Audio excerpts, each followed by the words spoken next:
Supreme court के द्वारा एक बड़ा फैसला दिया गया और उसमें यह कहा गया कि नाना के संपत्ति में नाती जो है वो हक आसानी से पा सकता है।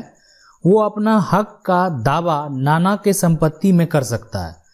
नाना का संपत्ति जो होगा वो एक तरह से पैतृक संपत्ति होगा और उस पे नाती जो है वो दावा कर सकता है। ऐसा जो है सुप्रीम कोर्ट का कहना है। क्या सब हुआ, कैसे बना ये नियम, उसकी बात करेंगे। तो अभी जो सवाल को डिस्कस करने वाले हैं वो यही है कि नाना की संपत्ति में नाती का क्या हक है और इस पर सुप्रीम कोर्ट का फैसला क्या है, मतलब सुप्रीम कोर्ट के द्वारा क्या जजमेंट दिया गया है। आपको पता होना चाहिए कि जब भी सुप्रीम कोर्ट के द्वारा किसी भी विषय पे अगर जजमेंट दिया जाता है, किसी भी मामले पे अगर जजमेंट दिया जाता है तो वह एक कानून बन जाता है और जितने भी कोर्ट है, लोअर कोर्ट हो, डिस्ट्रिक्ट कोर्ट हो, तो वो उसको जरूर फॉलो करते हैं। अब जो सवाल है वो है कि नाना की संपत्ति में कब नाती हक ले सकता है और कब नहीं ले सकता है। ऐसा कौन सा कंडीशन है जिसमें नाना के संपत्ति में आप हक ले सकते हैं और हक नहीं ले सकते हैं। तो दोनों कंडीशन के बारे में भी डिस्कस करेंगे।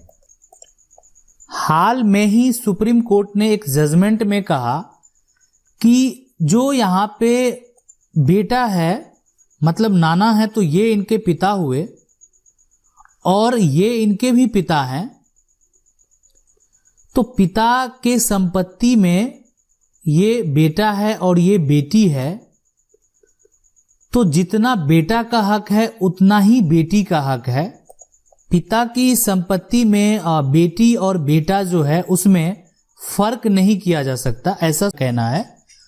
और सुप्रीम कोर्ट का यह भी कहना है कि अगर बेटी की मृत्यु जो है वो 2005 से पहले भी हो गई है तो भी जो है, जो बेटी के वंशज हैं, है ना, जो बेटी के वंशज मतलब जो नाती हैं नाना के लिए आप बोल सकते हैं, तो उनके वंशज भी उनकी पैतृक संपत्ति पे दावा कर सकते हैं। मतलब क्या हुआ कि नाती जो है वो अपने नाना की संपत्ति पे दावा पेश कर सकता है।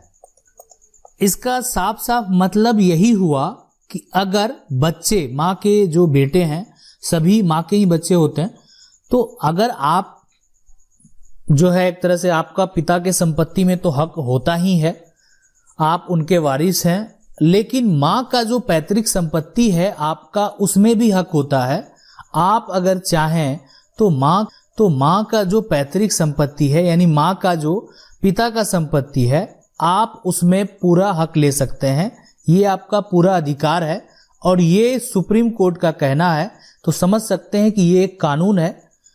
इस कानून को जो है 2005 में जो है वो हिंदू उत्तराधिकार कानून जो है उसमें संशोधन कर दिया गया। इससे पहले ये कानून जो है यानी 1956 में ही लागू हुआ था, लेकिन इसको जो है संशोधन करके 2005 में जो है वो नियम लगा दिया गया कि अगर जो पिता है उनकी जो बेटी है और जो बेटे हैं वो संपत्ति यानी पैतृक संपत्ति में समान हकदार होंगे। और इसमें आज सुप्रीम कोर्ट ने ये भी स्पष्ट कर दिया। पहले ये एक तरह से डाउट बना हुआ था और बहुत लोगों को डाउट था कि अगर पिता की मृत्यु 2005 से पहले हुई है तो उस केस में संपत्ति में हक होगा या नहीं होगा। तो अगर संपत्ति पूर्वज से प्राप्त है, पैतृक संपत्ति है, मतलब जो है आपके जो वंशज हैं, जो पूर्वज हैं, पूर्वज से ही ये संपत्ति प्राप्त हुआ है, उस केस में वो 2005 से पहले भी अगर पिता की मृत्यु हो गई है और परिवार में किसी भी तरह का कोई भी रजिस्टर्ड बंटवारा नहीं हुआ है, तो जो बेटी है वो संपत्ति के हकदार होंगे। तो आज जो है, आज हुआ क्या, आज ये हुआ कि आज सुप्रीम कोर्ट के द्वारा साफ साफ ये स्पष्ट कर दिया गया। अब ये स्पष्ट है। बहुत लोगों को ऐसा डाउट है कि अगर पिता की मृत्यु 2005 से पहले हुई है तो पहले क्या था। पहले ये था कि 2005 से पहले अगर पिता की मृत्यु हुई है तो बेटी को पैतृक संपत्ति में अधिकार प्राप्त नहीं होगा।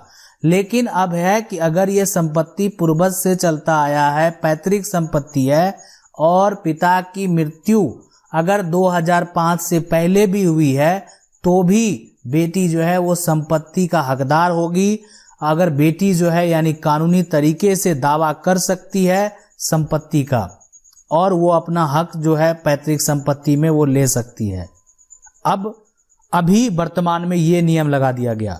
और क्या कहा गया कि अगर बेटी की भी मृत्यु हो जाती है, इनकेस ऐसा होता है कि बेटी की भी मृत्यु हो जाती है तो भी अगर बेटी शादीशुदा है और उनके बच्चे हैं, ठीक है, बेटी जो है शादीशुदा है और उनके बच्चे हैं, मतलब नाती है, ठीक है, और नतनी भी बोल सकते हैं, तो उस केस में वो भी उस संपत्ति का हकदार होंगे। मतलब नाना का जो पैतृक संपत्ति है उसमें नाती भी दावा जो है कानून में कर सकता है अगर उस संपत्ति का हक नहीं मिलता है, और अगर नतनी भी है तो वो भी कर सकती है। यानी जो माँ के वंशज हैं वो नाना के संपत्ति में अधिकार जो है यहाँ पे ले सकते हैं।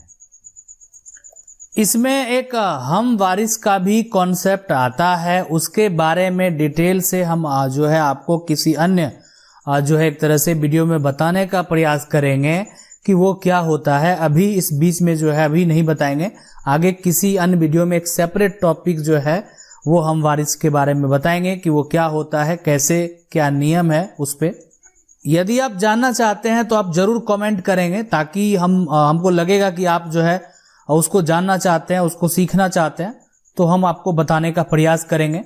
तो 2005 संशोधन का जो सबसे बड़ी बात क्या है कि सबसे पहला अगर बड़ी बात करेंगे यहाँ पे सबसे, तो कि बेटे और बेटी का जो एक तरह से भेदभाव है उसको खत्म कर दिया गया।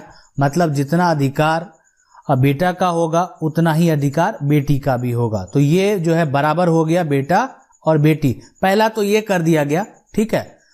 दूसरा ये कर दिया गया कि अगर इन केस जो है बेटी की मृत्यु भी हो जाती है तो जो बेटी के वंशज हैं, ठीक है, वो भी उसका अधिकार ले पाएंगे। जैसे क्या होता है कि मान लेते हैं बेटे का मृत्यु हो गया तो बेटा का जो एक तरह से बेटा होता है यानी एक तरह से पोता जो होता है, ठीक है, तो वो उसका अधिकार तो होता ही है।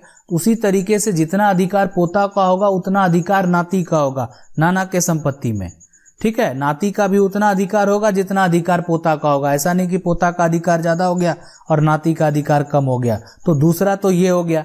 तीसरा, ये डाउट बना हुआ था कि 2005 से पहले अगर पिता की मृत्यु हो गई है तो इनकेस होगा तो संपत्ति में हक मिलेगा बेटी को कि नहीं मिलेगा। तो संपत्ति में बिल्कुल हक मिलेगा।